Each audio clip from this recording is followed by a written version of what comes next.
Hi అండి, welcome back our channel RP home style cooking and blogs. ఈరోజు మనం సాంబార్ చేసుకుందాం. ముందుగా ఈ కప్పుతో పప్పు తీసుకున్నాను. ఒక కుక్కర్ తీసుకుని ఆ కప్పులో పప్పు అంతా కుక్కర్లోకి వేసుకుని 2 సార్లు వాష్ చేసిన తర్వాత మంచినీళ్ళు పోసుకోండి. అలా పోసుకొని కుక్కర్ మూత పెట్టేసుకుని స్టవ్ వెలిగించుకొని ఒక 5-6 విజిల్స్ వచ్చేదాకా స్టవ్ మీద ఉంచుకోండి.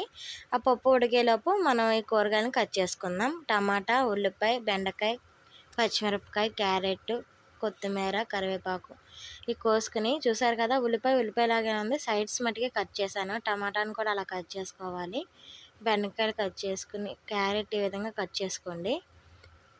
మొత్తం కట్ చేసుకుని ముక్కలు ఉడకడానికి సరిపడా నీళ్లు పోసుకుని స్టవ్ వెలిగించి స్టవ్ మీద పెట్టేసుకోండి. ఇప్పుడు ఒక పెద్ద నిమ్మకాయ సైజ్ అంత చింతపండు తీసుకొని నానబెట్టుకోవాలి.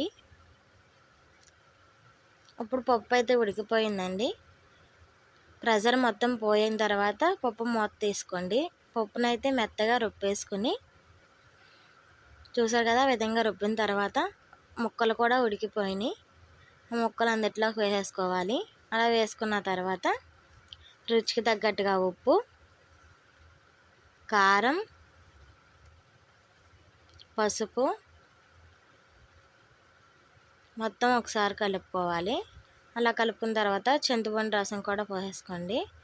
ఫస్ట్ టైం పోసినప్పుడు వీడియో రికార్డ్ అవ్వలేదు, తర్వాత పోసినప్పుడు రికార్డ్ అయ్యింది. మొత్తం వేసుకుని టమాటా కూడా మ్యాష్ చేసుకుని స్టవ్ వెలిగించుకొని మీడియం ఫ్లేమ్లో పెట్టుకుని ఒక 10 నుండి 15 నిమిషాలు ఉడికించుకోండి. చివరిగా కొత్తిమీర వేసుకుని ఒక చిన్న బెల్లం ముక్కను కూడా వేసుకోండి. టేస్ట్ అయితే చాలా బాగా వస్తాయండి బెల్లం ముక్క వేసుకుంటే. ఇప్పుడైతే తాలింపు పెట్టేసుకుందాం. స్టవ్ వెలిగించుకుని కడాయి పెట్టేసుకుని ఆయిల్ వేసుకోవాలి. ఆయిల్ హీట్ అయిన తర్వాత జీలకర్ర, ఎల్లుల్లిపాయలు, ఎండుమిరపకాయలు, కరివేపాకు, తాలింపు దినుసులు వేసుకుని 2 నిమిషాలు వేపుకున్న తర్వాత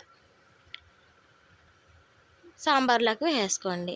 అంతేనండి, సింపుల్గా గుమగుమలాడుతూ సాంబార్ అయితే రెడీ. సాంబార్ పొడి కూడా ఉంటే వేసుకోండి. నా వీడియో నచ్చితే లైక్ చేయండి, షేర్ చేయండి, సబ్స్క్రైబ్ చేసుకోండి. Thank you for watching.